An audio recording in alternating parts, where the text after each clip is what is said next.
Hello everyone, how are you all. हाँ, मैं बता दूं मैं भी बहुत अच्छा हूँ। तो आज कैपिटल गेन की सेकंड क्लास है और फर्स्ट क्लास मैं उम्मीद करता हूँ कि आपको समझ में आ गई होगी और आज आप पहली क्लास का रिवीजन करके बैठे होंगे।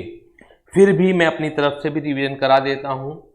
कैपिटल गेन चैप्टर हम लोग कर रहे हैं और इसकी जो सेक्शन कवरेज है वो सेक्शन कवरेज है सेक्शन 45 क्लोज 1 से लेकर सेक्शन 55 कैपिटल ए तक। जैसा कि आपको दिख भी रहा होगा, जो सेक्शन की कवरेज है सेक्शन 45 1 से लेकर सेक्शन 55 कैपिटल ए तक है।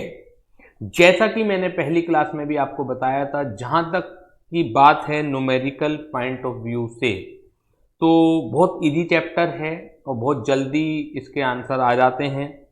लेकिन जो मुश्किल है वो है थ्योरी की। थ्योरी काफ़ी है इस चैप्टर के अंदर, लेकिन घबराने की बिल्कुल भी ज़रूरत नहीं है। मैं हूं आपके साथ, जो कि उस थ्योरी को काफ़ी इजी तरीके से समझाने का काम करूंगा। और दो तरीके से हम इस चैप्टर को समझ सकते हैं, दोनों ही तरीके मैं यूज करूंगा क्योंकि हर तरीके का बच्चा मेरे पास है। जब भी आप मुझे ये पूछेंगे किसी भी चीज़ के पीछे कि ये क्यों है और क्या है, जब भी आप रीज़न पूछेंगे तो बहुत ज़्यादा ज़रूरी है कि आप सब बच्चे अटेंटिव होने चाहिए। और जितना भी मैंने पुरानी क्लासेज में कराता हूँ वो सब आपको याद होना चाहिए। एक एक चीज़ का रीज़न मैं आपको क्लियर कर दूंगा। अगर कहीं कोमा भी लगा हुआ है, कहीं फुल स्टॉप भी है, एक एक चीज़ का रीज़न मैं आपको क्लियर कर दूंगा।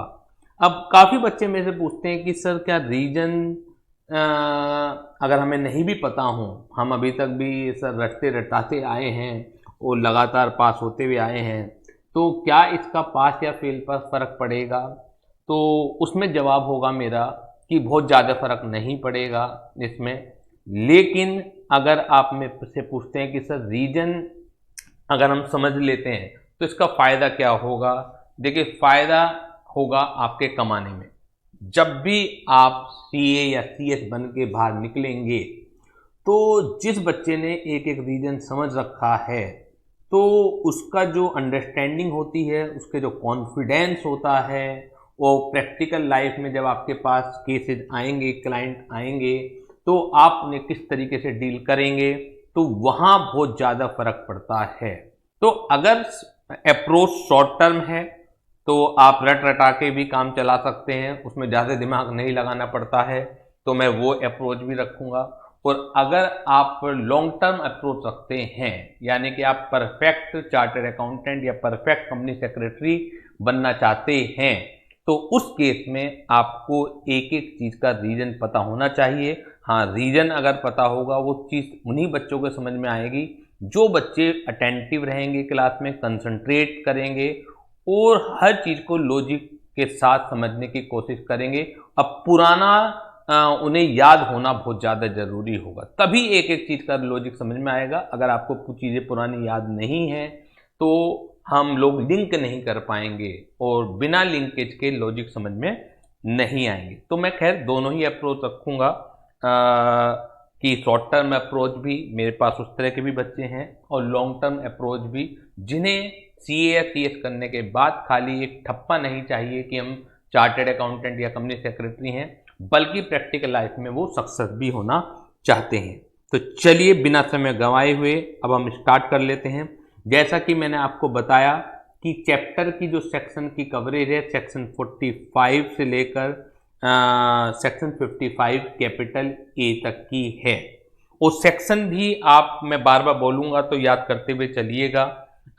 जैसे इनडायरेक्टली इनका भी बहुत योगदान रहता है आपके अंडरस्टैंडिंग में, क्योंकि आगे जब भी मैं बोलूँगा तो ये बोलूँगा जैसे आपने सेक्शन 45 में पढ़ा, जैसे आपने सेक्शन 55 में पढ़ा, जैसा आपने 47 में पढ़ा, तो वो एकदम लिंक कर पाता है बच्चा जिन्हें सेक्शन याद होंगे।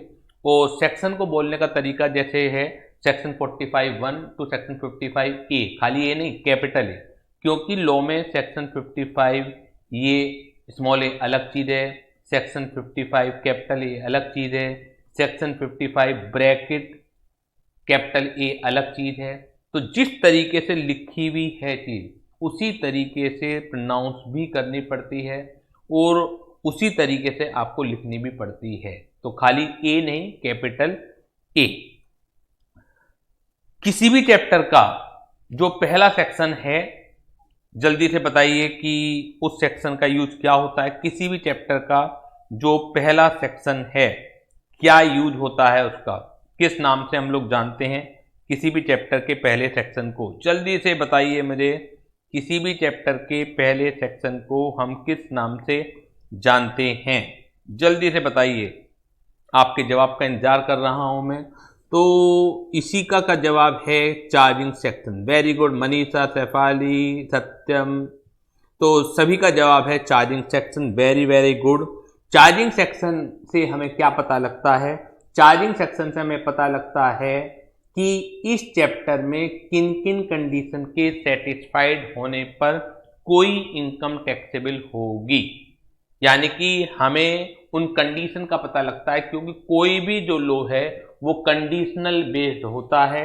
अगर कंडीशन सेटिस्फाइड है तो अलग ट्रीटमेंट है, अगर कंडीशन सेटिस्फाइड नहीं है तो ट्रीटमेंट अलग है। चैप्टर हमारे पास टोटल हैं 5।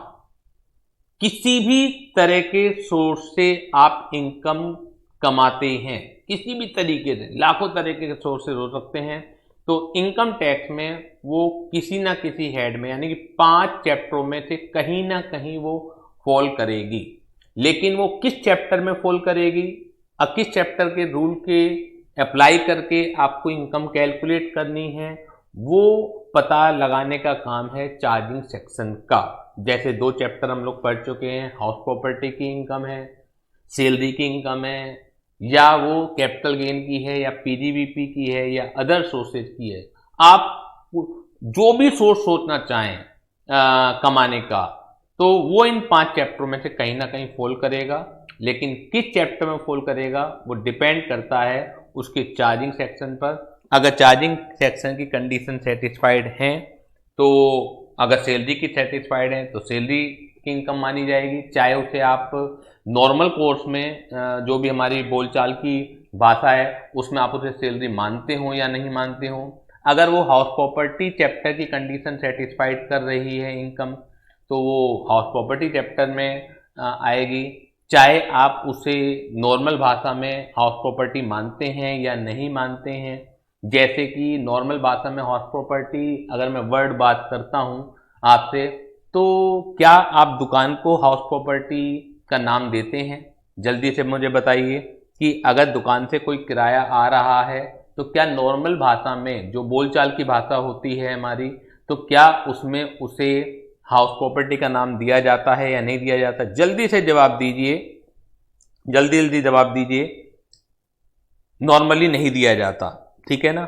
लेकिन आपको पता है कि दुकान का किराया अगर आता है तो दुकान का किराया भी कहाँ पे टैक्सेबल होता है? हमारा इनकम टैक्स में, वो हाउस प्रॉपर्टी के हेड में ही टैक्सेबल होता है।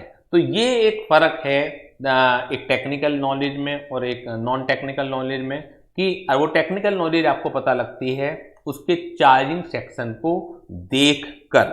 तो उसी सीरीज में आगे बढ़ते हुए हम लोग कैपिटल गेन का चार्जिंग सेक्शन पढ़ते हैं। जैसा कि आपकी स्क्रीन पर दिख रहा है, एनी प्रॉफिट और gain arising from the transfer of a capital asset. तो एनी प्रॉफिट और गेन, जैसा कि मैंने पहली क्लास में भी बताया था कि यहां पर गेन का मतलब लॉस है।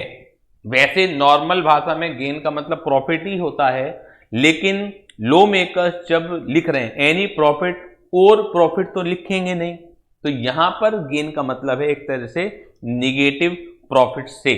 तो प्रॉफिट को भी हमें देखना है और लॉस को भी देखना है।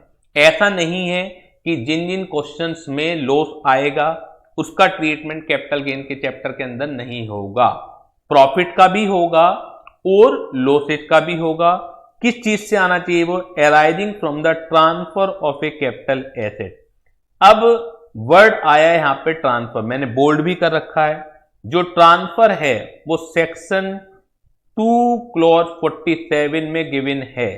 यानी कि अगर कोई ट्रांजैक्शन, मैं वर्ड इस्तेमाल कर रहा हूं ट्रांजैक्शन, अगर कोई ट्रांजैक्शन जो भी आपने लेन देन किया, अगर वो ट्रांसफर की डेफिनेशन के अंदर फॉल नहीं करती है तो कैपिटल गेन चैप्टर नहीं अट्रैक्ट होगा। ध्यान दीजिए, एनी प्रॉफिट और गेन, यानी कि चाहे प्रॉफिट हो चाहे लॉस हो, लेकिन वो कहां से आना चाहिए? वो आना चाहिए कुछ आपने किया हो जो कि ट्रांसफर की डेफिनेशन में फॉल करता हो।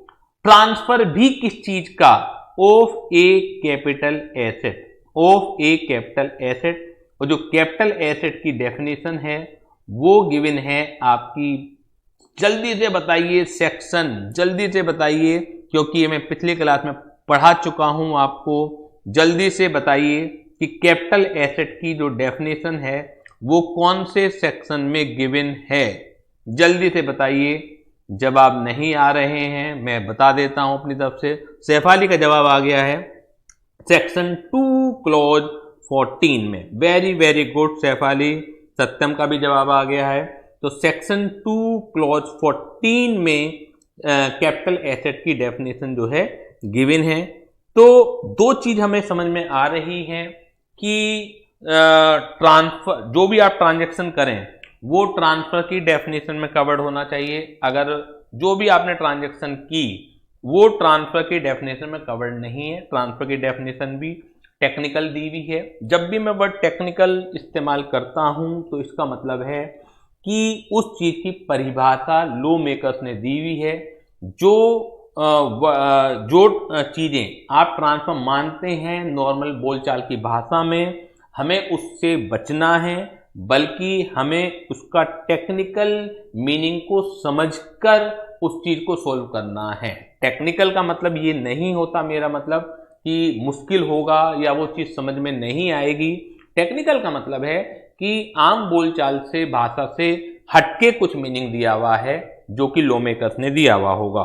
तो ट्रांसफर होना चाहिए, और ट्रांसफर किस चीज का होना चाहिए? जल्दी से बताइए, ट्रांसफर किस चीज की होनी चाहिए? अगर कैपिटल गेन आपको लगाना है तो ट्रांसफर किस चीज का होना चाहिए? जल्दी से जवाब दीजिए, आपके सामने है कैपिटल एसेट का। बहुत सारे बच्चे जवाब देते हैं कि सर ट्रांसफर एसेट का होना चाहिए। ये जवाब बिल्कुल गलत है। एसेट एक अलग चीज है और कैपिटल एसेट एक अलग चीज है। बहुत सारी एसेट होंगी, लेकिन जरूरी नहीं है कि लॉ मेकर्स ने उन्हें कैपिटल एसेट का नाम भी दिया हो सेक्शन 2 क्लॉज 14 के अंदर। तो कैपिटल एसेट होना चाहिए। इसी तरीके से बच्चे गलती क्या करते हैं कि अगर मैं पूछता हूं क्वेश्चन कि कैपिटल एसेट में किस वजह से टैक्स लगता है, कैपिटल गेन क्यों लगेगा? क्या कैपिटल एसेट सेल हो जाए? क्या कैपिटल एसेट की सेल पर कैपिटल गेन लगता है? जल्दी से जवाब दीजिए मुझे कि क्या कैपिटल एसेट की सेल पर कैपिटल गेन टैक्स लगता है? मनीषा का जवाब आया नो। तो जल्दी से सही जवाब भी दे दीजिए आप कि किस चीज पर लगता है कैपिटल एसेट। वेरी गुड, इसी का ट्रांसफर पर, क्योंकि ट्रांसफर एक अलग वर्ड है और सेल एक अलग वर्ड है। तो आपको टेक्निकल वर्ड को बहुत ध्यान से पढ़ना है, समझना है। बच्चे गलती क्या करते हैं, अपनी तरफ से रिप्लेस कर देते हैं। मैंने वर्ड पढ़ा है ट्रांसफर, और वो लिखते वक्त पेपर में क्या लिख देंगे कि capital sale of a capital asset, तो वहीं गलत हो जाएगा। तो ट्रांसफर एक अलग वर्ड है, सेल एक अलग वर्ड है। तो एनी प्रॉफिट और gain arising from the transfer of a capital asset affected in the previous year, यानी कि आपका जो ट्रांसफर होना चाहिए कैपिटल एसेट का वो कौन से ईयर में होना चाहिए? Affected in the previous year. Previous year आपका क्या है? रेलेवेंट प्रीवियस ईयर क्या है? कहीं भूल तो नहीं गए? जल्दी से मुझे जवाब दे दीजिए कि आपका रेलेवेंट प्रीवियस ईयर क्या है। 2021 मीन्स अगर मैं बोलता हूं तो इसका मतलब है 1 अप्रैल 2020 से लेकर 31 मार्च 2021 के बीच में आपका क्या होना चाहिए? ट्रांसफर होना चाहिए। जल्दी से बताइए, बात समझ में आ गई? अगर 1920 में ट्रांसफर हुआ है तो किस वजह से हम कैपिटल गेन निकालेंगे? हम इस बार तो कैपिटल गेन निकालेंगे नहीं। तो बिल्कुल क्लियर कर रखा है कि जो आपका ट्रांसफर होना चाहिए वो आपके प्रीवियस ईयर में होना चाहिए। Sale be chargeable to income tax. Chargeable जब भी वर्ड आता है तो चार्जेबल का मतलब क्या होता है कि इस चैप्टर के अंदर उस जो भी आपने किया है, ट्रांसफर किया है कैपिटल एसेट का, तो हम कुछ कैलकुलेशन करेंगे। चार्जेबल का मतलब ऐसा नहीं है कि वो टैक्स ही लगेगा, ठीक है। टैक्स लगना ना लगना वो डिपेंड करता है कि इनकम आपकी पॉजिटिव आएगी या निगेटिव आएगी, तो टैक्स तो उस बात पे डिपेंड करता है। लेकिन चार्जेबल का मतलब ये होता है कि हम इस चैप्टर की जो कैलकुलेशन है वो करेंगे। तो sale be chargeable to income tax under the head capital gain and sale be deemed to be the income of the previous year in which the transfer took place. उस साल की income मानी जाएगी जिस साल ये ट्रांसफर हुआ है। Unless such capital gain is exempt under section 54, 54B, 54D, EC, EE and F। तो कुछ सेक्शन है जहां पर आपका कैपिटल गेन आने के बाद भी क्या हो सकता है, एग्जेम्प्ट हो सकता है। तो जब तक कि इन सेक्शन में वो कैपिटल गेन एग्जेम्प्ट ना हो जाए। जल्दी से बताइए कि चार्जिंग सेक्शन आपके समझ में आ गया या नहीं आया है।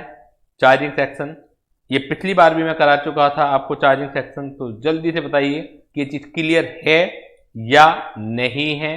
अब हम चलते हैं आगे की तरफ। What is a capital asset. What is a capital asset, आपके भी दिमाग में क्वेश्चन आ रहा होगा कि सर आपने चार्जिंग सेक्शन तो पढ़ा दिया, और चार्जिंग सेक्शन में दो बहुत इंपॉर्टेंट चीजें हैं कि कैपिटल एसेट और capital asset must have been transferred.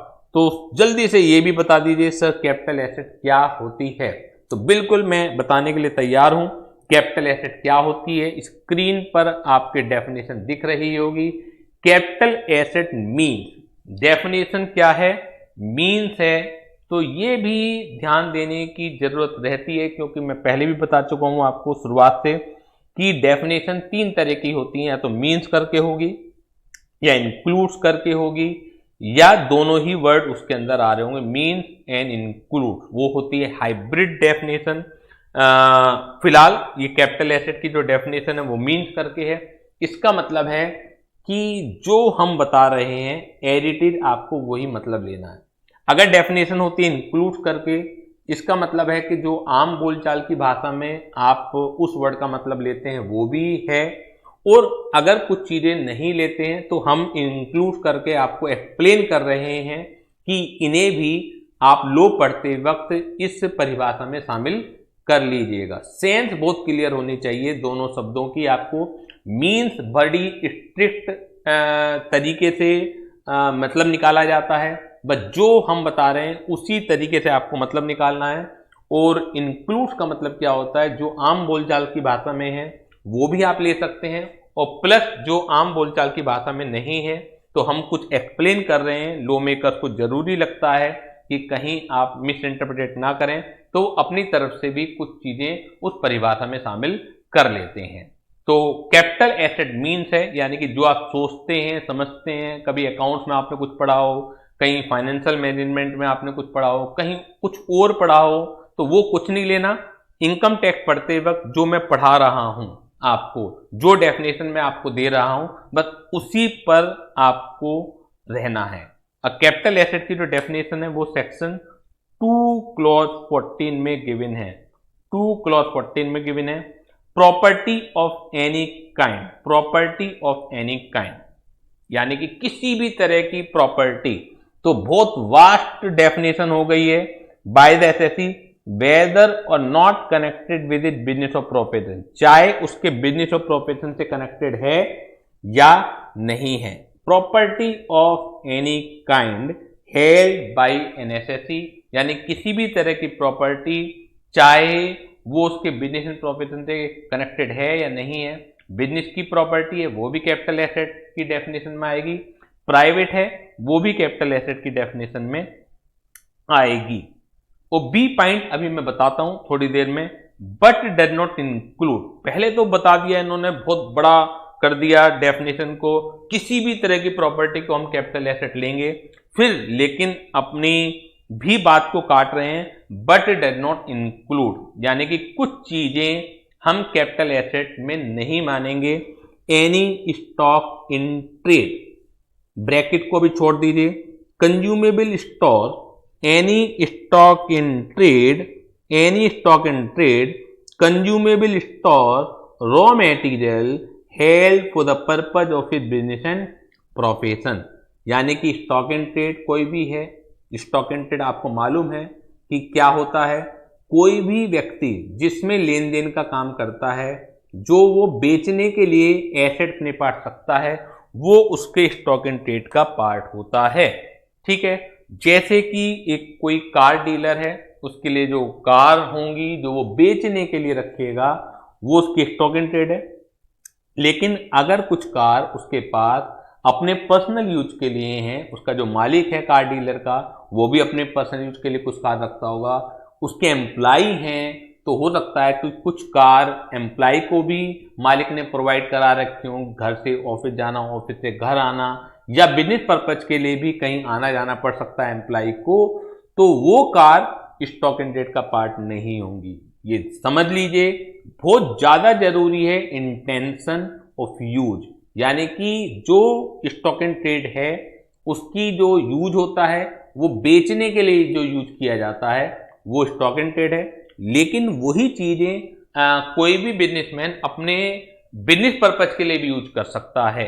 तो जो चीजें वो अपने बिजनेस पर्पज के लिए यूज कर रहा है अपने ही बिजनेस में, तो वो स्टॉक इन ट्रेड का पार्ट नहीं होंगी। तो जब वो स्टॉक इन ट्रेड का पार्ट नहीं है, वो कैपिटल एसेट होंगी। लेकिन जो चीजें स्टॉक इन ट्रेड का पार्ट है वो कैपिटल एसेट नहीं होंगी। एक प्रॉपर्टी डीलर है, कुछ प्रॉपर्टी वो इस वजह से खरीदता है कि उसे फर्दर उसे सेल करना है, मकान है, दुकान है, तो वो उसके स्टॉक इन ट्रेड का पार्ट है, उन्हें बेचेगा तो कैपिटल गेन नहीं आएगा क्योंकि कैपिटल एसेट नहीं है। लेकिन एक मकान जिसमें वो खुद रहता है, जो कि उसने होल्ड नहीं कर रखा बेचने के लिए, लेकिन जिसमें आप खुद रहते हो, कभी अचानक बेचने की जरूरत पड़ जाए तो उसके ऊपर कैपिटल गेन आएगा। तो it is clear to all of you? जल्दी से जवाब भेजिएगा कि क्या सभी बच्चों को ये चीज क्लियर हुई या नहीं हुई। जल्दी से जवाब अपने भेजना शुरू कीजिए कि आपको ये चीज क्लियर हुई या नहीं हुई। चलिए, तो any stock in trade bracket शुरू, अभी हम बाद में पढ़ते हैं। Consumable stores raw material held for the purpose of a business and profession, it is not treated as capital asset. अब ब्रैकेट को शुरू कीजिए। Other than security referred to in sub clause be above. अब जैसा कि मैंने B ऊपर छुड़वाया था कि capital asset mean property of any kind, A part में था, बी पार्ट में क्या है? Any security held by FIIs foreign institutional investor, FIIs any security held by foreign institutional investor which had invested in such securities in accordance with regulation made under the Securities and Exchange Board of India 1992। इसका मतलब ये है, देखिए जैसे property dealer होता है, ऐसी एक शेयर ब्रोकर भी होता है। शेयर ब्रोकर का काम जो सिक्योरिटीज हैं लाइक शेयर्स हैं, डिबेंचर्स हैं, उनमें लेन देन करना होता है। तो अगर कोई सिक्योरिटी FIIs हैं, इन सब की डेफिनेशन है। लो जब भी आप पढ़ेंगे तो लो को पढ़ने की तहजीब तमीज भी आनी चाहिए आपको, तो वो भी मैं धीरे धीरे करके डेवलप करने की कोशिश कर रहा हूं कि हर चीज की डेफिनेशन है। ठीक है, जब भी कोई वर्ड आएगा आपके दिमाग में सामने कि यहाँ लिखा हुआ सिक्योरिटी, सिक्योरिटी की डेफिनेशन है, वो एक अलग बात है कि कुछ डेफिनेशन हमारे काम की हैं, कुछ नहीं है। सिक्योरिटी की डेफिनेशन मैंने दे रखी है, कहीं कहीं जरूरत पड़ती है, पेपर में लिखने के लिए नहीं आएगी। ये भी मैं बता दूंगा आपको कि कौन सी याद करनी है और कौन सी केवल अंडरस्टैंडिंग के पर्पज के लिए है। तो कैपिटल एसेट तो आ सकती है पेपर में, लेकिन सिक्योरिटी नहीं आएगी, वो मैंने लिख रखी है केवल समझाने के लिए। FIIs कौन है ये लिख भी नहीं रखी क्योंकि जरूरत नहीं है, बस आप समझ लीजिए कि हाँ कुछ डेफिनेशन दे रखी होगी, कुछ एंटिटी अंडरटेकिंग को बता रखा होगा कि अगर कोई अंडरटेकिंग ये शर्तें पूरी करती है तो हम उन्हें FIIs मान लेंगे। हमें केवल यहां समझना है। तो any securities held by foreign institutional investor which has invested in securities in accordance with regulation जो सेबी बनाती है। तो अगर एफआईआई ने कुछ सिक्योरिटीज में पैसा लगा रखा है, इन्वेस्टेड कर रखा है, उन रेगुलेशन के तहत जो सेबी बना रही है, तो चाहे वो उनका स्टॉक इन ट्रेड भी क्यों ना हो, लेकिन तब भी वो क्या मानी जाएगी, कैपिटल एसेट ही मानी जाएगी। ये समझने की कोशिश कीजिए आप कि कैपिटल एसेट मींस, ए पॉइंट अलग है, बी पॉइंट में साफ साफ दे रखा है कि जो सिक्योरिटी एफआईआई के पास है, जो इन्वेस्टमेंट कर रखा है सिक्योरिटीज में, वो आपकी कैपिटल एसेट है। फिर डज नॉट इंक्लूड में क्या क्या रखा है, स्टॉक इन ट्रेड, कि कोई भी स्टॉक इन ट्रेड आपका कैपिटल एसेट नहीं, लेकिन other than security refer to in sub clause be above, यानी कि अगर जो ऊपर आप बी क्लोज के अंदर पढ़ के आए हैं, अगर वो स्टॉक इन ट्रेड का भी हिस्सा है तो भी वो क्या मान लिया जाएगा, हमेशा कैपिटल एसेट माना जाएगा।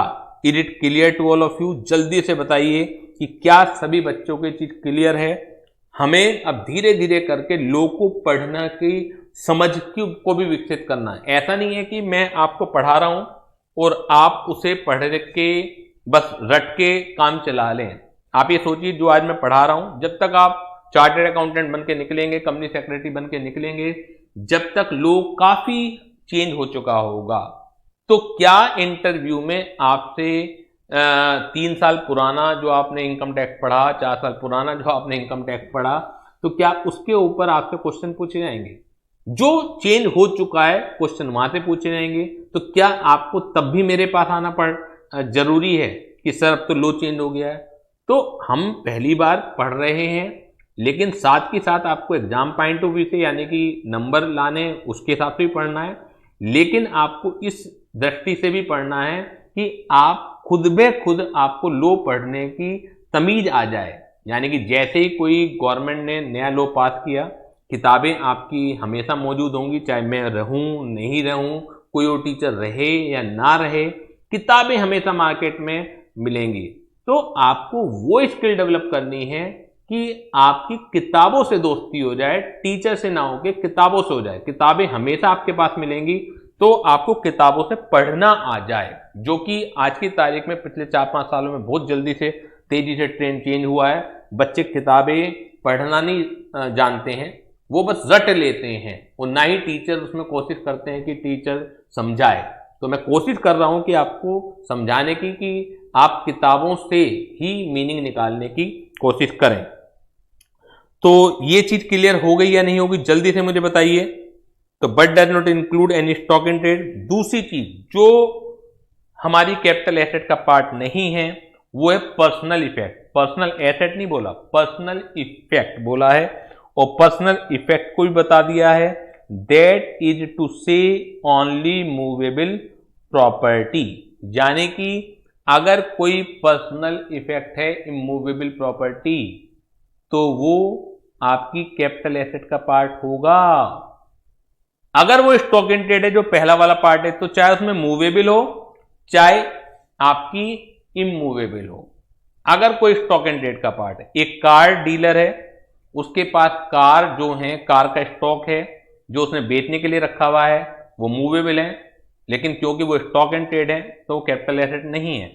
एक प्रॉपर्टी डीलर है, उसके पास कुछ इमूवेबल प्रॉपर्टी, दुकान है, मकान है, जो उसने बेचने के इरादे से होल्ड की हुई हैं, वो इमूवेबल प्रॉपर्टी है, लेकिन स्टॉक इन ट्रेड है, वो भी उसकी कैपिटल एसेट नहीं है। पहला पॉइंट ये क्लियर हो गया। दूसरे पॉइंट में क्या है, पर्सनल इफेक्ट और दैट इज टू से ओनली मूवेबल प्रॉपर्टी, यानी कि इंक्लूडिंग वियरिंग अपरेल, पहनने के कपड़े, and furniture held for personal use by the assessee or any member of his family dependent on him। आपके पास अगर एक कार है, फर्नीचर है, महंगा फर्नीचर है, जो आपने पर्सनल पर्पज के लिए यूज करने के लिए रखा हुआ था, पहनने के कपड़े हैं, और आप उन्हें बेचते हैं, तो उनके ऊपर कैपिटल गेन नहीं आएगा, क्योंकि वो पर्सनल इफेक्ट है। अब आप कह सकते हैं, पूछ सकते हैं कि सर पहनने के कपड़े तो क्या किस रेट में बिकेंगे, घर का पुराना फर्नीचर किस रेट में बिकेगा? भाई ये बहुत महंगे महंगे भी बिक जाते हैं। अगर आप सेलिब्रिटीज है, अगर कोई विराट कोहली कहे कि मैं अपनी टी शर्ट बेच रहा हूँ, मैं अपना जो बैट है वो मैं सेल कर रहा हूँ, तो आप बताइए लाखों करोड़ों रुपए इनके मिल जाते हैं, ठीक, तो उनके ऊपर कैपिटल गेन नहीं आएगा। लेकिन जिस घर में आप रहते हैं वो घर अगर बेचते हैं, वो भी पर्सनल पर्पज का ही है घर, लेकिन क्योंकि वो इमूवेबल प्रॉपर्टी हो गया है तो उस घर के ऊपर कैपिटल गेन टैक्स आएगा। जल्दी से मुझे जवाब भेजिए कि यहां तक आपको क्लियर है या नहीं है। अब कुछ चीजें मूवेबल होते हुए भी पर्सनल इफेक्ट की कैटेगरी से बाहर कर दी गई हैं, इसका मतलब है वो पर्सनल इफेक्ट होने के बावजूद भी उनके ऊपर कैपिटल गेन आएगा। सबसे पहली इसमें आइटम है ज्वेलरी। ज्वेलरी भी डिफाइंड है कि ज्वेलरी की डेफिनेशन क्या है, यानी कि जो घरों में लेडीज ज्वेलरी रखती हैं, कान के कुंडल है, गले का हार है या कुछ और आइटम है, तो अगर वो बेचेंगी तो उनके ऊपर कैपिटल गेन टैक्स आएगा, बावजूद इसके कि वो मूवेबल हैं तो भी। आर्कियोलॉजिकल कलेक्शन, पुरानी चीजों को संग्रह करने का काफी लोगों को शौक होता है और समय के साथ साथ जितनी पुरानी होती रहती हैं उनकी कीमत भी बढ़ जाती है। तो अगर किसी के पास आर्कियोलॉजिकल कलेक्शन है और वो उन्हें बेचता है तो देखा जाए मूवेबल है, पर्सनल इफेक्ट होना चाहिए, लेकिन उसे पर्सनल इफेक्ट की कैटेगरी से बाहर कर दिया गया है। यानी लॉ मेकर इन चीजों के ऊपर हमेशा ही चाहते हैं कि कैपिटल गेन आए। इसी तरह ड्राइंग्स हैं, पेंटिंग्स हैं, स्कल्पचर्स है और एनी वर्क ऑफ आर्ट है।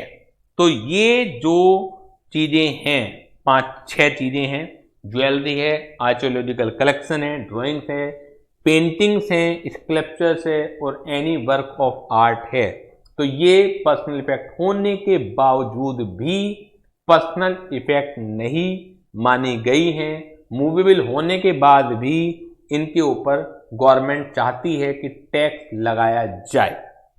नेक्स्ट है जो कैपिटल एसेट की कैटेगरी से बाहर है, और वो चीज क्या है? Agricultural land in India. Agricultural land in India which is not an urban agriculture land. तो इसकी भी डेफिनेशन है कि अर्बन एग्रीकल्चर लैंड क्या है, रूरल एग्रीकल्चर लैंड क्या है, लेकिन मैंने अपने नोट में नहीं दी क्योंकि कोई जरूरत नहीं है, पहचानने के लिए नहीं आएगी। लेकिन लोग पढ़ते कैसे हैं प्रैक्टिकल लाइफ में, क्योंकि छोटी छोटी बातों का फर्क पड़ जाता है जब आप प्रैक्टिकली वर्क करेंगे, एज ए प्रोफेशनल वर्क करेंगे। तो उस चीज के लिए मैंने बता दिया कि हर चीज की डेफिनेशन होती है। यहां पर तो हमारा नाम से काम चल जाएगा। अर्बन वैसे शहरी बोलते हैं और रूरल यानी कि ग्रामीण बोलते हैं, लेकिन ग्रामीण क्या है और शहरी क्या है, प्रैक्टिकल लाइफ में तो उसकी परिभाषा देनी जरूरी है, नहीं तो हर एक व्यक्ति अपने अपने हिसाब से उसे मीनिंग निकालेगा। तो यहाँ पर तो हमारा खाली अर्बन और रूरल पे काम चल जाएगा।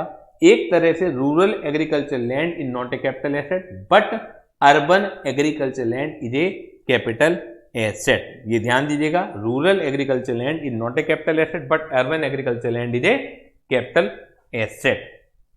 इसके बाद है gold deposit bond issued under the gold deposit scheme 1999 और एक 2015 में शुरू की गई थी गोल्ड मोनेटाइजेशन स्कीम। देखा जाए गोल्ड मोनेटाइजेशन स्कीम जो है वो जो गोल्ड डिपॉजिट बॉन्ड 99 है इसी के रिप्लेसमेंट में शुरू की गई है। नए गोल्ड डिपॉजिट स्कीम में 99 में कोई बॉन्ड इशू नहीं हो रहे हैं, लेकिन जो पुराने हैं वो हैं अभी तक। अभी देखा जाए जो नई स्कीम है गोल्ड डिपॉजिट स्कीम 99 के रिप्लेसमेंट में, वो है गोल्ड मोनेटाइजेशन स्कीम। मैंने पर्पज भी बताया था, 2015 में बजट आया था कि पर्पज ये है कि इंडिया में गोल्ड बहुत है, एक प्रचलन में है कि सभी जो घर की लेडीज हैं, परिवार हैं, एक फ्यूचर के अनचाहे डर से कि फ्यूचर में किस समय क्या जरूरत पड़ जाए कुछ नहीं पता लगता है, तो गोल्ड को हमारे भारत में भारतीय संस्कृति में जमा करने का बड़ा शौक है। लेकिन अगर बिजनेस पॉइंट ऑफ व्यू से देखा जाए तो देखिए क्या होता है कि हमें गोल्ड लगातार बाहर से खरीदना पड़ता है, लगातार लोग बाग जोड़ रहे हैं, उसे मार्केट में तो आ नहीं रहा वो। तो इंडियन गवर्नमेंट को लगातार बाहर के देशों से गोल्ड खरीदना पड़ता है। इससे भारतीय जो करेंसी है वो बाहर जाती है और उसकी जो करेंसी की वैल्यू है, जितनी भी आप इंडिया की करेंसी बाहर जाएगी, बाहर का सामान आप खरीदेंगे, विदेशी सामान आप खरीदेंगे, तो भारतीय करेंसी का जो है वो एक तरह से उसके रेट गिरता है। तो गवर्नमेंट, दूसरी बात अगर देखा जाए कि हमने गोल्ड जमा करा रखा है, आइडियल पड़ा हुआ है पैसा, उसे क्यों नहीं कमाने में लगाते आप? एक बिजनेसमैन की सोच क्यों नहीं रखते? आप इसके जवाब में ये तर्क दे सकते हैं कि सर बिजनेसमैन की सोच ही तो रखे हुए हैं, गोल्ड का रेट लगातार बढ़ रहा है, हम इन्वेस्टमेंट कर रहे हैं। तो गवर्नमेंट कह रही है कि वो तो बढ़ेगा तब भी, लेकिन आप इसे कमाने में भी लगा सकते हैं। गोल्ड मोनेटाइजेशन स्कीम, यानी कि गोल्ड को सरकार के पास जमा करें, सरकार उसके ऊपर ब्याज भी देगी और जो आपका गोल्ड का रेट बढ़ना है वो वैसे भी बढ़ेगा। यानी कि आपने 1 किलो गोल्ड अगर गवर्नमेंट के पास जमा किया तो गवर्नमेंट आपको 2 साल बाद, 5 साल बाद, जितने भी समय के लिए आप जमा करेंगे, वो 1 किलो गोल्ड ही वापस करेगी। यानी कि जो उस समय का रेट होगा उसका भी आपको फायदा मिलेगा, प्लस अगर आपने 5 साल के लिए जमा किया तो 5 साल का आपको ब्याज भी मिलेगा, जो कि आप तिजोरी में रख के या आप अपने लोकर में रख के नहीं कमा सकते हैं। गवर्नमेंट को क्या फायदा होगा इस चीज से? गवर्नमेंट को फायदा होगा कि मार्केट में गोल्ड आएगा तो उसे बाहर के देशों से गोल्ड कम खरीदना पड़ेगा। तो is it clear to all of you? जल्दी से बताइए कि क्या सभी बच्चों को ये डेफिनेशन क्लियर है या नहीं है। एमसीक्यू में छोटे छोटे क्वेश्चन बहुत आ सकते हैं जो कि कैपिटल एसेट है या नहीं है इसे पहचानने के ऊपर हो सकते हैं। तो एक एक चीज मैंने आपको क्लियर कर दी है। अब हम आगे बढ़ते हैं, नेक्स्ट पेज पर ज्वेलरी की डेफिनेशन पढ़ते हैं और उससे रिलेटेड फिर 2 केस पढ़ते हैं, बहुत इंपॉर्टेंट केस हैं। ज्वेलरी क्या है? ज्वेलरी देखिएगा, jewellery ornament made of gold, यानी कि आभूषण जो कि सोने से बने हुए हों, सिल्वर चांदी से बने हुए हों, प्लेटिनम एक और प्रीशियस मेटीरियल है तो प्लेटिनम के हैं, और एनी अदर प्रीशियस मेटल, 3 नाम तो लिख दिए इन्होंने, गोल्ड सिल्वर प्लेटिनम। इसके अलावा भी और कीमती धातु आती हैं।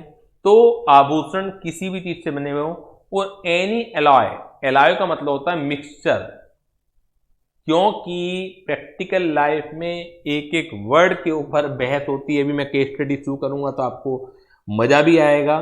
तो अगर सपोज कीजिए गोल्ड और सिल्वर को मिला के कोई आभूषण बना हुआ है और एसएससी ये क्लेम करने लगे कि ये तो ज्वेलरी ही नहीं है, क्योंकि ज्वेलरी की डेफिनेशन में लिखा हुआ है ornament made of gold, silver, platinum और एनी अदर प्रीशियस, लेकिन मैंने तो किसी एक पर्टिकुलर मेटल से नहीं बनवाया, बल्कि मैंने तो 2 या 3 मटेरियल को मिक्स करके बनवाया है।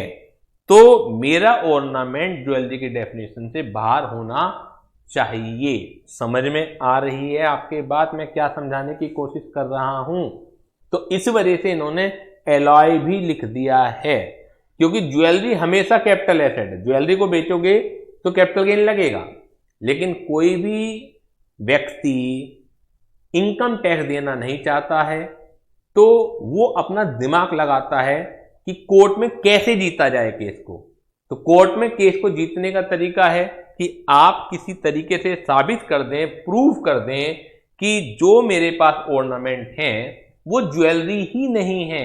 जज साहब को समझाएं कि सर ज्वेलरी की डेफिनेशन देखिए क्या लिखी हुई है।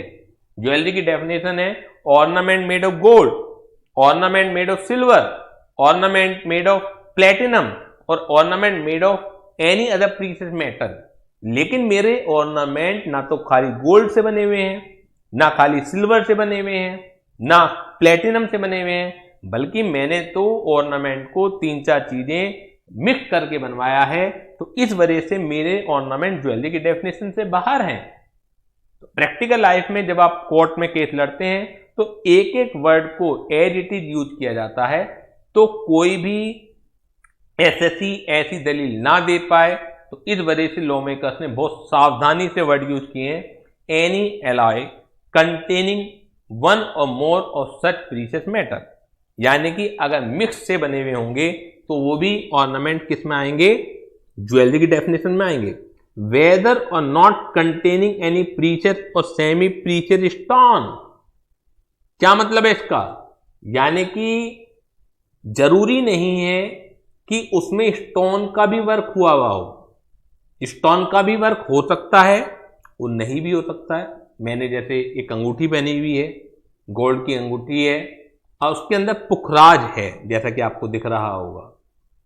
तो अगर कोई कहने लगे जी इसमें तो स्टोन का वर्क है, इस वजह से ये आभूषण जो है ज्वेलरी की डेफिनेशन से बाहर हो जाना चाहिए, तो लो मेकर्स ने इस बात का भी ध्यान रखा है कि जो भी आपके ऑर्नामेंट्स हैं, जो कि गोल्ड से बने हुए होंगे, जो कि सिल्वर से बने हुए होंगे, प्लेटिनम से बने हुए होंगे या एलॉय से बने हुए होंगे, वो चाहे उसमें स्टोन का वर्क हुआ है या नहीं हुआ है, तो भी हम उसे क्या मानेंगे? ज्वेलरी ही मानेंगे। And weather or not work और स्वेन इनटू एनी वियरिंग अपरेल, वो चाहे वो कपड़े के अंदर, जो आपके पहनने के कपड़े के अंदर हैं, चाहे उसमें वो सिले हुए हों या नहीं हों, तब भी हम उन्हें क्या मानेंगे? ज्वेलरी ही मानेंगे। देखिए क्यों लिखा हुआ है इन्होंने। आपने कई बार न्यूज पढ़ी होंगी कि ऐश्वर्या राय ने अपनी शादी के अंदर 5 करोड़ का लहंगा पहना था। इसी तरह से प्रियंका चोपड़ा ने अपनी शादी के अंदर जी 2 करोड़ की सैंडल पहनी थी। इस तरह की न्यूज यदा कदा आप सुनते रहते होंगे। अब आप सोचिए 5 करोड़ की लहंगे में क्या हो सकता है, 2 करोड़ की सैंडल में क्या हो सकता है। बेसिकली उनमें ये जो प्रीशियस मेटल के जो काम हैं, सोने चांदी के जो काम हैं, वो हुए हुए रहते हैं, तो वो वियरिंग अपरेल है। तो उस समय वो वियरिंग अपरेल ज्वेलरी की तरह ही ट्रीट होगा, क्योंकि वियरिंग अपरेल देखा जाए वो कैपिटल एसेट नहीं है। डेफिनेशन अभी मैंने पढ़ाई है आपको। लेकिन ज्वेलरी एक कैपिटल एसेट है, चाहे वो पर्सनल पर्पज के लिए ही क्यों ना हो। तो ज्वेलरी की डेफिनेशन को एक्सटेंड किया गया है कि अगर कोई भी चीज गोल्ड की है, कोई भी चीज सिल्वर की है, प्लेटिनम की है, चाहे और किसी प्रीशियस मेटल की है, चाहे उसमें आपने कोई स्टोन का वर्क किया हुआ है या नहीं किया हुआ है, चाहे वो कपड़ों के अंदर सिले हुए हैं या नहीं सिले हुए हैं। ज्यादातर आभूषण तो कपड़ों का कोई काम नहीं होता, लेकिन हम कह रहे हैं कि अगर कपड़े के अंदर भी सिले हुए हैं तो भी हम उसे क्या मानेंगे? ज्वेलरी ही मानी जाएगी। किसी भी तरीके से बचने का कोई तरीका नहीं है ज्वेलरी की डेफिनेशन से।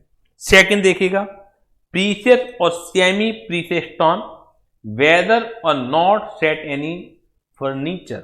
देखिएगा यहां पर गोल्ड सिल्वर प्लेटिनम वर्ड नहीं है, यहां पर क्या है?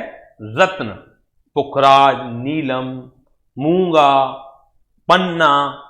तो प्रीशियस और semi precious stone weather or not set any furniture, utensils और अदर आर्टिकल और वर्क और स्वेन इनटू एनी वियरिंग अपैरेल।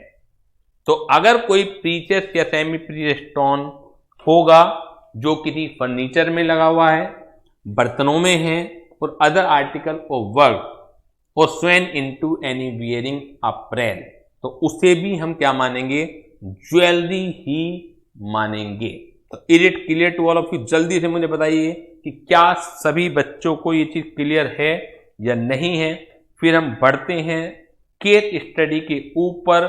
बहुत अच्छी 2 केस स्टडी हैं। केस स्टडी तो और भी हजारों लाखों केस स्टडी हैं, लेकिन जो फेमस केस स्टडी हैं, जो आपके काम की हैं, वो मैं आपके सामने लेके आया हूं। और पहली केस स्टडी है Banarasi Lal versus commissioner of income tax की। इसमें केस स्टडी में क्या है कि whether capital gain arrive on the sale of silver utensil. अब बहुत ध्यान से समझने की जरूरत है। Case study fact and circumstances के ऊपर बेस्ड होती है, उसे एज ए रूल आप ट्रीट नहीं कर सकते हैं। केस स्टडी इसलिए आपको समझाना जरूरी है कि जिससे आपकी अंडरस्टैंडिंग और आपकी इंटरप्रिटेशन स्किल कि आप भी, अभी तो क्या होता है हर चीज के लिए आपको एक सहायता की जरूरत पड़ती है, टीचर की जरूरत पड़ती है, लेकिन आप में भी तो वो स्किल आनी चाहिए कि आप भी किसी सिचुएशन को देख के समझ के उसका इंटरप्रिटेशन निकाल पाए। तो बनारसी लाल वर्सेस सीआईटी के केस में क्या था, 77 की केस स्टडी है एसएससी के पास, यानी बनारसी लाल एक एसएससी है था, उसके पास 49.521 किलोग्राम सिल्वर यूटेंसिल्स थे, करीब करीब 50 किलोग्राम के सिल्वर के बर्तन थे, which were in the form of थालियां थी सिल्वर की, कटोरी, टम्बलर, ये थे उसके पास। The assessee contended that silver utensil were for personal use and they were not capital asset, यानी कि उसने बेचे होंगे ये सिल्वर के यूटेंसिल, थाली, कटोरी, टम्बलर से बेचे होंगे। असेसिंग ऑफिसर जो डिपार्टमेंट का आदमी है उसने कहा होगा कि हम आपके ऊपर टैक्स लगाएंगे, कैपिटल गेन हुआ है, प्रॉफिट हुआ है, कैपिटल गेन लगाएंगे।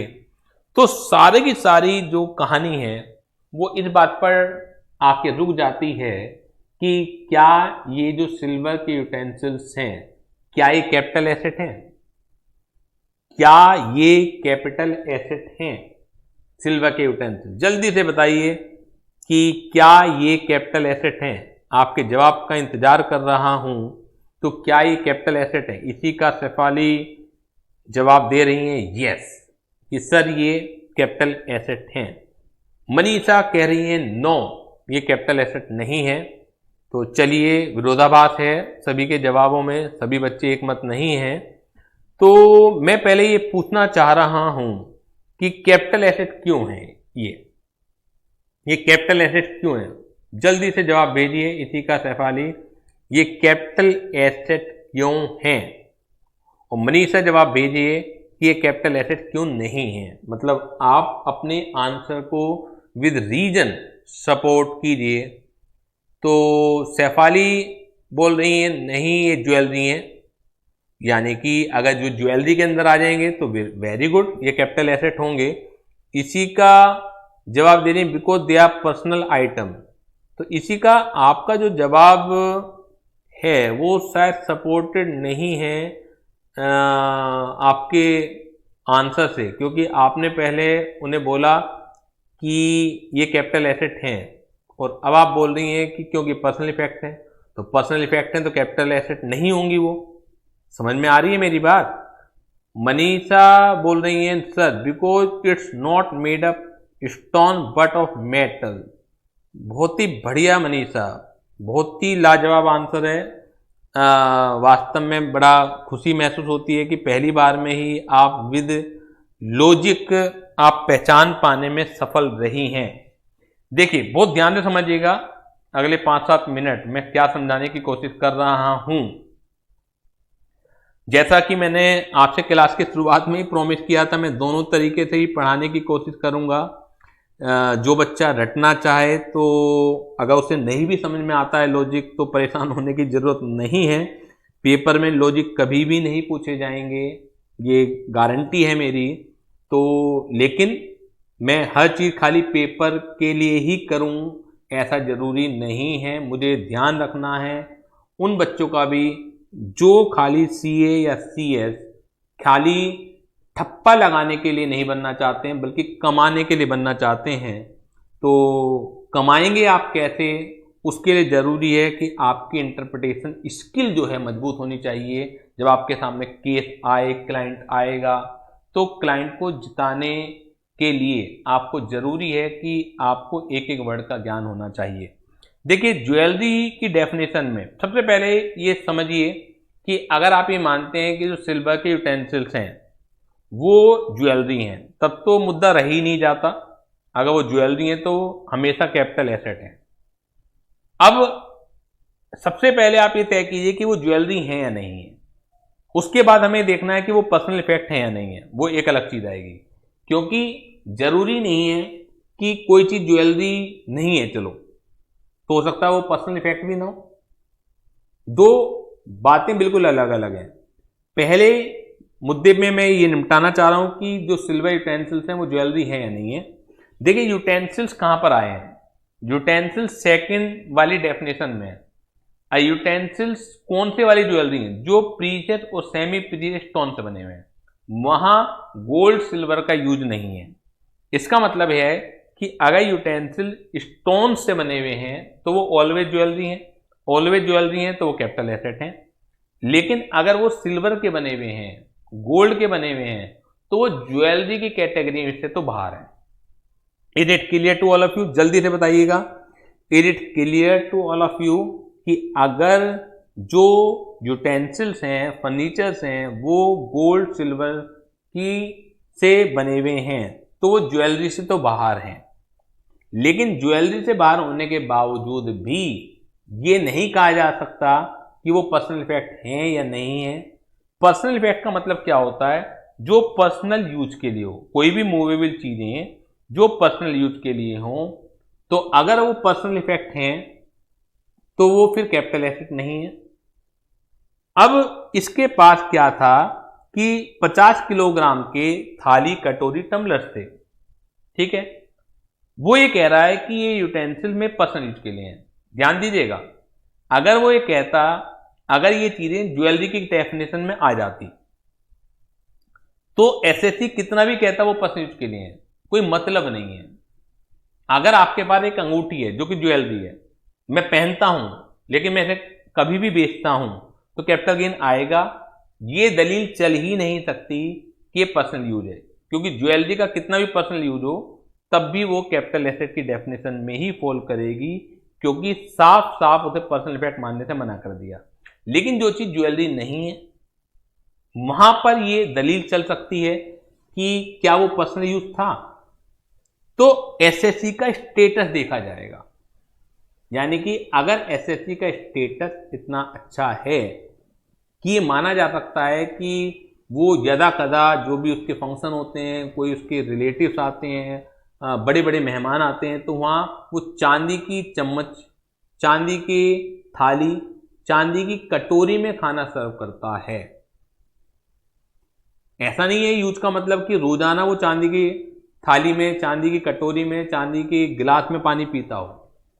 पर्सनल यूज में यदा कदा आप यूज करते हैं, वो भी पर्सनल यूज आएगा। तो अगर आपका स्टेटस इस तरह का है, तो जब बनारसी लाल का स्टेटस रहा होगा, वो एक उस समय के हिसाब से लखपति करोड़पति आदमी होगा। 76-77 में लखपति आदमी में बहुत बड़ी चीज होती थी। तो लो में जो कोर्ट में जब केस गया तो कोर्ट ने मान लिया कि ये इसका पर्सनल यूज है, ठीक है, क्योंकि सब्जेक्टिव मैटर है पर्सनल यूज है या नहीं है।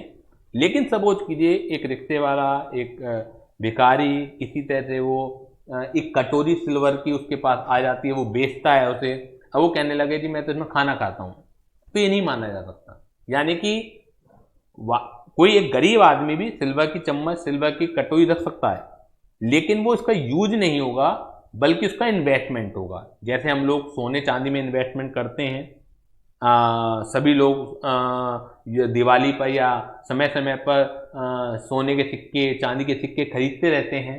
तो आप खुद सोचिएगा, वो इन्वेस्टमेंट है।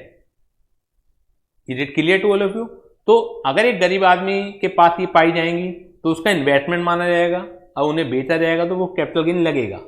लेकिन अगर एक व्यक्ति जो कि स्टेटस ठीक ठाक है उसका, तो उसकी दलील मानी जा सकती है कि वो उनका पर्सनल यूज करता होगा। और जो कोर्ट है उसने आईटीओ का ये क्लेम रिजेक्ट कर दिया, यानी कि डिपार्टमेंट का ये क्लेम रिजेक्ट कर दिया कि इनके ऊपर कैपिटल गेन लगना चाहिए। जल्दी से पढ़िएगा मेरे साथ। In Banarasi Lal versus CIT during the previous year 76-77 assessee sold 49.521 kilogram of silver utensil which were in the form of thalis, katoris, tumblers, etc. The SSC contended that silver utensils were for personal use and they were not capital asset within the meaning of section 2 clause 14 of the Income Tax Act, and thus the profit on sale of these utensils were not liable to capital gain tax. ITO rejected the SSC's claim. ITO ने मना किया कि हम आपके claim को, आपकी दलील को नहीं मानते। अल्टीमेटली केस जाएगा that the silver utensils were personal effect. The High Court held that silver utensils constitute personal effect and no capital gain will arise on the sale of silver utensils. दूसरा case देखिएगा, whether capital gain arise on the sale of gold, silver coins. जैसे मैंने भी example लिया था कि हम लोग दिवाली पर या समय समय पर क्वाइंस को इकट्ठा कर लेते हैं, सिक्कों को इकट्ठा कर लेते हैं। खुद इस लॉजिक से समझिएगा, एसएससी कह रहा है ये पर्सनल यूज है, अब मिलेनियर है माना वो, उसका स्टेटस भी बढ़िया है। जैसे महाराजा राणा हेमंत सिंह का कहते हैं, तो नाम में ही महाराजा लगा हुआ है। जयपुर के खूब इस तरह के बड़े बड़े परिवार हैं जो पुराने राजा महाराजा रहे हैं। तो आप बताइए कि क्या ये दलील, खुद सोचिए आप, रटना नहीं पड़ेगा आपको, कि क्या जो सिल्वर क्वाइंस हैं, गोल्ड क्वाइंस हैं, तो क्या उनका पर्सनल यूज होता होगा? जल्दी से बताइए मुझे, जल्दी से बताइए कि जो क्वाइंस हैं, सिल्वर बार्स हैं, तो क्या उनका कोई पर्सनल यूज होता होगा? Answer is no. तो खाली आप दलील दें जी पर्सनल यूज है, मैं महाराजा हूं तो अब मैं इन्हें पर्सनल यूज के लिए रखता हूं, क्या पर्सनल यूज है? सिर्फ और सिर्फ इन्वेस्टमेंट ही हो सकता है इनका यूज। और जो चीजें आप इन्वेस्टमेंट के पर्पज के लिए रखेंगे वो कैपिटल एसेट होंगी, चाहे वो मूवेबल भी क्यों ना हो। केवल वही चीजें कैपिटल एसेट नहीं होंगी जो पर्सनल इफेक्ट हैं, मूवेबल हैं, और पर्सनल इफेक्ट का मतलब है जो पर्सनल यूज के लिए रखी हुई हो। तो जो महाराजा राणा हेमंत सिंह थे वो इस केस को हार गए और कोर्ट ने कहा कि इनका कोई भी पर्सनल यूज नहीं है, सिर्फ और सिर्फ इन्वेस्टमेंट के सिवाय। तो इसको इसके ऊपर पढ़ लेते हैं। In this case the assessee sold 4,825 gold sovereigns, 7,90,440 old silver rupees coin and silver bar. Weight है इनका 2,54,174 total, and claimed that no capital gain arise as the aforesaid item fell outside the definition of capital asset. The SSC claimed that these articles form personal effect as they were used by the SSC and his family for personal use, as it was evident that they were used for the purpose of Mahalakshmi Puja and other religious festivals की समय समय पर पूजा होती है तो वहां पर हम पूछते हैं इन्हें in the family. The Supreme Court decided the case against the assessee as according to it these article did not constitute personal effect. तो सुप्रीम कोर्ट ने एसएससी की अगेंस्ट जजमेंट सुनाया और उन्हें पर्सनल इफेक्ट मानने से मना कर दिया। तो is it clear to all of you? जल्दी से बताइए सभी बच्चों को ये क्लियर है या नहीं है? जल्दी से बताइए कि सभी बच्चों को ये चीज क्लियर है या नहीं है। तो ऑल क्लियर, वेरी गुड। एक केस और है जो मैंने यहां नहीं दे रखा, ऐसी ओरली में बता देता हूं। जैसे ऊपर था whether capital gain arise on the sale of silver utensils, now the question arises कि whether capital gain arise on the sale of gold utensils. एक व्यक्ति के पास, वो भी महाराजा, पुराने महाराजा हैं, गोल्ड के बर्तन हुआ, गोल्ड की थाली हैं, कटोरी हैं, टम्बलर्स हैं, उन्हें वो बेचता है, तो क्या कैपिटल गेन आएगा या नहीं आएगा? जल्दी से बताइए। Whether capital gain arise on the sale of gold utensils, क्योंकि जैसा कि बनारसी लाल के केस में हुआ था, बनारसी लाल ने कहा कि ये पर्सनल पर्पज है, कोर्ट ने मान लिया कि पर्सनल पर्पज हो सकते हैं, तो क्या गोल्ड यूटेंसिल्स भी पर्सनल इफेक्ट हो सकते हैं? तो जब ये केस सुप्रीम कोर्ट गया तो सुप्रीम कोर्ट ने कहा, क्योंकि देखिए आप अपनी दलील देंगे, ऐसे से अपनी दलील देगा, लेकिन सुप्रीम कोर्ट या कोर्ट की पास पावर है कि वो दलील माने या ना माने, और वो दलील माने या ना माने वो फैक्ट एंड फिगर्स के बेसिस पर देखती है, सिचुएशन के बेसिस पर देखती है। तो सुप्रीम कोर्ट ने कहा कि एसएससी कह रहा है कि जी मैं खाना खाता हूँ, रिलेटिव आते हैं, मैं सोने की चम्मच यूज करता हूँ, सोने की थाली यूज करता हूँ। सुप्रीम कोर्ट ने कहा कि आप तो पुराने महाराजा हैं, कभी भी इतिहास में भी ये नहीं पढ़ा गया, नहीं सुना गया कि कोई महाराजा सोने की चम्मच यूज करता है। सिल्वर की थाली में खाना खाना, सिल्वर की कटोरी यूज करना, ये तो प्रचलन में था अमीर लोगों के, लेकिन कितना भी अमीर आदमी हो उसके पास सोने की थाली हो सकती है, सोने की चम्मच हो सकती है, लेकिन ऐसा कभी कहानी किस्सों में भी सुना नहीं गया है कि कोई भी महाराजा सोने की चम्मच से खाना खाता है, सोने की कटोरी यूज करता है खाने के समय, तो हम आपकी दलील नहीं मान सकते हैं। यानी कि अगर आपके पास सोने की कटोरी, सोने की थाली है तो वो इन्वेस्टमेंट है, आप केवल उससे बचने के लिए कह रहे हो कि हम इसमें खाना खाते हैं, पर्सनल पर्पज है, तो हम ये दलील मानने के लिए तैयार नहीं हैं। तो आप इसे लिख भी लीजिए, whether capital gain arise, whether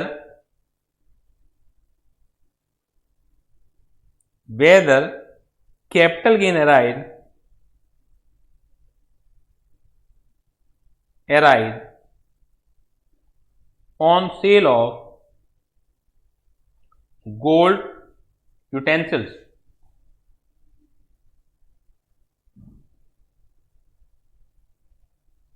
तो आंसर इज यस, ऑलवेज।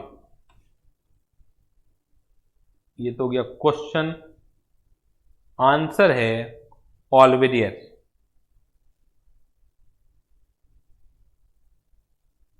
क्योंकि गोल्ड यूटेंसिल्स को ये नहीं माना जा सकता कि वो पर्सनल पर्पज के लिए है।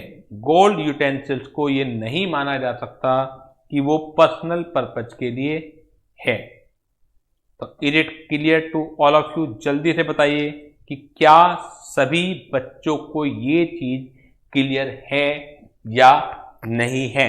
जल्दी से बताइए कि क्या सभी बच्चों को ये चीज क्लियर है या नहीं है। मैं वेट कर रहा हूं। तो जवाब आने स्टार्ट हो गए हैं कि ये चीज सब बच्चों को क्लियर है। तो चलिए आज का लेक्चर हम लोग यहीं रखते हैं और बाकी बात करेंगे नेक्स्ट लेक्चर में। तब तक के लिए bye bye, thank you very much.